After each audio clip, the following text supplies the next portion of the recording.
আসসালামু আলাইকুম। সংবাদে আপনাদের সবাইকে স্বাগতম জানাচ্ছি আমি নুসরাত। শুরুতেই সংবাদ শিরোনাম। বাংলাদেশের সর্বশেষ গুরুত্বপূর্ণ আপডেট সংবাদে আপনাকে স্বাগত। শুরুতেই সংবাদ শিরোনাম, পরে বিস্তারিত। প্রথমেই জানাবো আমাদের হাতে থাকা সর্বশেষ গুরুত্বপূর্ণ সবথেকে তাজা আপডেট সংবাদ। গ্রিন সিগন্যাল ছাড়া আওয়ামী লীগ কার্যালয় খোলার সাহস পেত না, বললেন নাহিদ ইসলাম। ত্রয়োদশ জাতীয় সংসদ নির্বাচনের পর নওগাঁ, গোপালগঞ্জ, খুলনা, ফরিদপুর সহ দেশের বিভিন্ন স্থানে নিষিদ্ধ কার্যক্রম এর নেতাকর্মী আওয়ামী লীগের কার্যালয় খোলা ও পতাকা উত্তোলন করা হয়েছে। বিএনপির পক্ষ থেকে যদি তাদেরকে গ্রিন সিগন্যাল না দেওয়া হতো তাহলে তারা তাদের এই অফিস খুলতে সহায়তা পেত না। বিএনপি ভারতের সঙ্গে আওয়ামী লীগের সঙ্গে আঁতাত করে তারপর বাংলাদেশে ফিরে এসেছেন তারেক রহমান, এমন অভিযোগ করেছেন নাহিদ ইসলাম। তিনি বলেন, যদি ভারতের সঙ্গে আঁতাত করে বিএনপি সরকার পরিচালনা করতে চায় সেটি এদেশের জনগণ প্রতিহত করবে। এরপর জানাবো দলীয় পরিচয়ের কারণে কেউ যেন জুলুমের শিকার না হয়, বললেন জামাতের আমির। বাংলাদেশ জামাত ইসলামের আমির ও সংসদের বিরোধী দলীয় নেতা ডাক্তার শফিকুর রহমান বলেছেন, শুধু দলীয় পরিচয়ের কারণে কেউ যেন জুলুমের শিকার না হয়। আমরা এই দেশ ও দেশের নাগরিকদের ভালোবাসি, কেউ যেন জুলুমের শিকার না হয় সে বিষয়ে প্রতিবাদ ও প্রতিরোধ গড়ে তুলতে হবে। এদিকে নাগরিক ভোগান্তি কমাতে ইশরাকের 10 দিনের কর্মসূচি ঘোষণা। নবনির্বাচিত সংসদ সদস্য হিসেবে প্রাধান্যভিত্তিক কর্মপরিকল্পনা হাতে নিয়েছে মুক্তিযুদ্ধ বিষয়ক মন্ত্রণালয়ের প্রতিমন্ত্রী ইশরাক হোসেন। রমজান ও আসন্ন ঈদকে সামনে রেখে জনদুর্ভোগ লাঘব, আইনশৃঙ্খলা রক্ষা এবং বাজার নিয়ন্ত্রণে এই কর্মসূচির ঘোষণা করা হয়েছে। জানাবো 12টা 1 শহীদ মিনারে পুষ্পস্তবক অর্পণ করবেন প্রধানমন্ত্রী তারেক রহমান। মহান শহীদ দিবস ও আন্তর্জাতিক মাতৃভাষা দিবস উপলক্ষে কেন্দ্রীয় শহীদ মিনারে পুষ্পস্তবক অর্পণ করবেন প্রধানমন্ত্রী তারেক রহমান। আজ দিবাগত রাত 12টা 1 ভাষা শহীদদের ফুলের শ্রদ্ধা জ্ঞাপন করবেন তিনি। এবং সর্বশেষ জানাবো পারস্য উপসাগরে বিশেষ গুপ্তচর ড্রোন উড়ালো যুক্তরাষ্ট্র।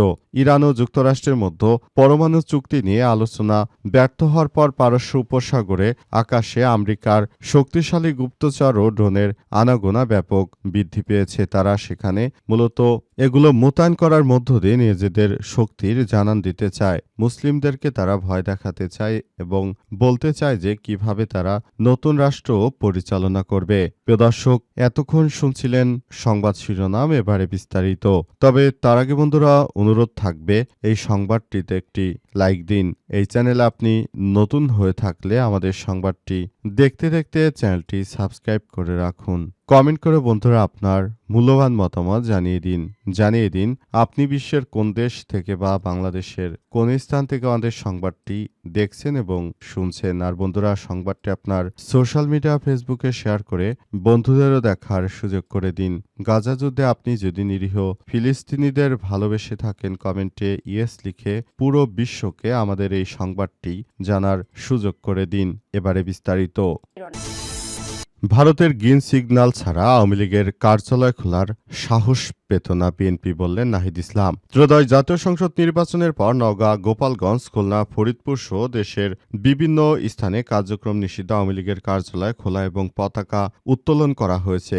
কার্যালয় খোলার পেছনে ক্ষমতাসীন দল বিএনপির গ্রিন সিগন্যাল বা সবুজ সংকেত রয়েছে বলে জানিয়েছে জাতীয় নাগরিক পার্টি এনসিপির আহ্বায়ক নাহিদ ইসলাম। তিনি বলেন, বিএনপির কাছ থেকে গ্রিন সিগন্যাল ছাড়া আওয়ামী লীগ এটা করার সুযোগ বা সাহস পেত না। আজ রাজধানীর বাংলা মোটরে এনসিপির অস্থায়ী কেন্দ্রীয় কার্যালয়ে সংবাদ সম্মেলনে এমন মন্তব্য করেছেন নাহিদ ইসলাম। সমসাময়িক রাজনৈতিক পরিস্থিতি এবং নতুন সরকারের মন্ত্রিসভা নিয়ে দলীয় পর্যালোচনা জানাতে এই সংবাদ সম্মেলন ডেকেছে এনসিপি। তিনি বলেন, এবারের নির্বাচনে ভারত, আওয়ামী লীগ ও বিএনপির মধ্যে এক ধরনের যোগসাজশ রয়েছে। আওয়ামী লীগের রাজনীতিকে পুনর্বাসনের চেষ্টা করা হলে তা কঠোরভাবে প্রতিহত করা হবে বলে হুঁশিয়ারি দেন জাতীয় সংসদ বিরোধী দলীয় হুইপ নাহিদ ইসলাম। তিনি বিভিন্ন জায়গায় আওয়ামী লীগের কার্যালয় খোলা সংশ্লিষ্ট বিষয় নিয়ে কথা বলেছেন এবং তিনি জানিয়েছেন যে বিএনপির এই ধরনের কার্যক্রম আসলে মেনে নেওয়া যায় না। তারা যে কার্যক্রম শুরু করেছে এটা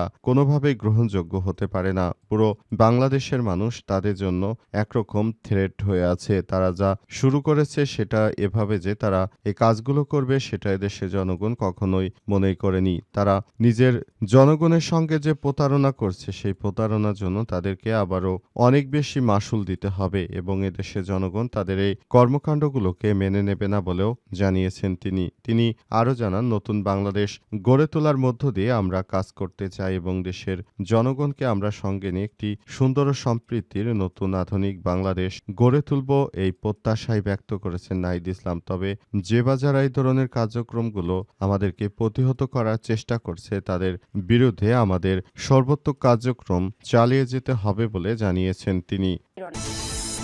দলীয় পরিচয়ের কারণে কেউ যেন জুলুমের শিকার না হয় বললেন জামাতের আমির। বাংলাদেশ জামাত ইসলামের আমির ডক্টর শফিকুর রহমান বলেছেন, আমাদের দেশে দলীয় পরিচয়ের কারণে অনেককে নির্যাতন করা হচ্ছে। আমরা বলতে চাই যে দলীয় পরিচয় নয়, বরং ৫ই অগস্টের আগে বিএনপি, জামাত, এনসিপি সহ সবাই কিন্তু একটি স্বৈরাচারী সরকারের বিরুদ্ধে আমরা সেদিন মাঠে নেমেছিলাম। জনগণকে সঙ্গে নিয়ে আমরা নতুন বাংলাদেশ গড়ে তুলতে চাই, কিন্তু বিএনপি তাদের এই কার্যক্রম এমনভাবে শুরু করেছে যে আমাদের সারা দেশে আমাদের নেতাকর্মীদের বিভিন্ন জায়গায় হামলা ও মারধর করা হচ্ছে।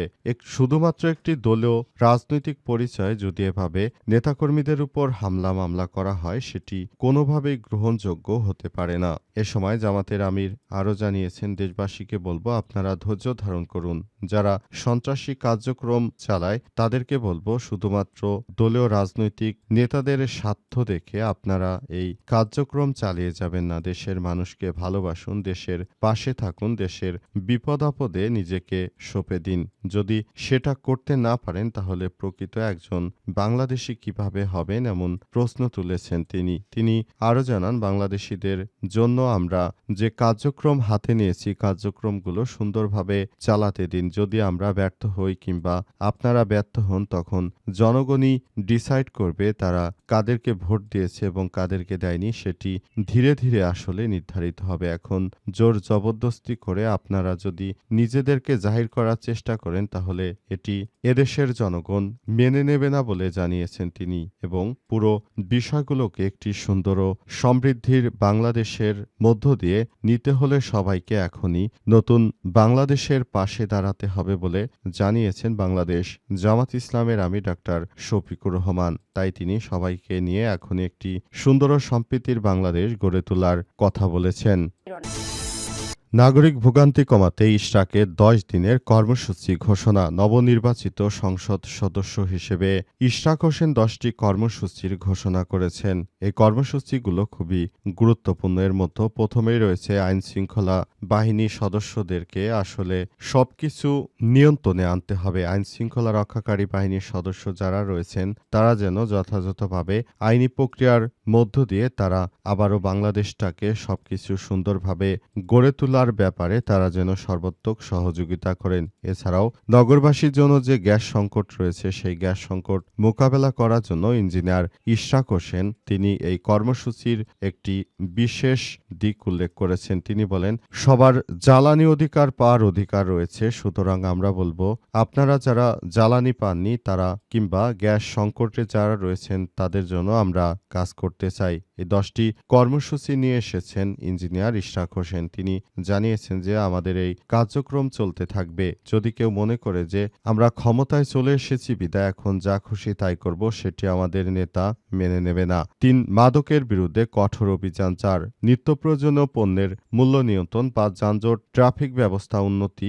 ঈদের আগেও পরবর্তী ধারাবাহিক কার্যক্রম সমন্বয় ও বাস্তবতা ভিত্তিক বিভিন্ন কর্মপদ্ধতি পরিচালনা করা বলেও জানিয়েছেন তিনি। ইঞ্জিনিয়ার ইশরাক হোসেন আরও জানিয়েছেন যে দেশের মানুষ যে স্বপ্ন নিয়ে আমাদেরকে ভোট দিয়েছে সেই স্বপ্ন বাস্তবায়ন করার সময় এসেছে। আমরা সবাইকে নিয়ে এই স্বপ্নকে বাস্তবায়ন করার মধ্য দিয়ে আসলে বাংলাদেশটাকে একটি সুন্দর ও সম্প্রীতির একটি আধুনিক বাংলাদেশের দিকে নিয়ে যেতে চাই বলে জানিয়েছেন তিনি। সেজন্য সবার উদ্দেশ্য করে ইঞ্জিনিয়ার ইশরাক হোসেন আরও জানিয়েছেন যে বাংলাদেশের সবাইকে নিয়ে আমরা একটি সুন্দর ও সম্প্রীতির একটি আধুনিক ও নতুন বাংলাদেশ গড়ে তুলতে চাই, যে বাংলাদেশে কোনো ধরনের হানাহানি মারামারি থাকবে না, যে বাংলাদেশটা হবে একটি সম্প্রীতির ও আধুনিক বাংলাদেশ।